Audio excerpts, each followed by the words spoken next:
Hello mga kadaldal, welcome po sa aking vlog. Ayan, pauwi. Kararating ko lang dito sa aking villa, sa beach villa. Tingnan nyo naman, nasa labas ako mga kadaldal. Ayan, nasa labas ako. So, ayun yung reception sa kabila. So, dalawang villas kasi to.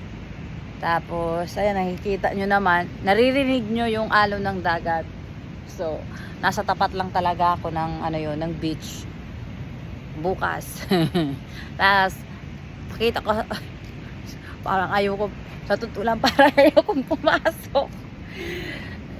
Ayan, as usual, fourth day ko na ngayon, fourth night ko na. Ayan, dyan po ako nakatira sa, yan, op. O, diba? Kahit pagsisik, dito, kahit magngangawa ako dito, walang makakarinig sa akin. Ayan, may malaki mang siyang swimming pool. Ayan, may swimming pool.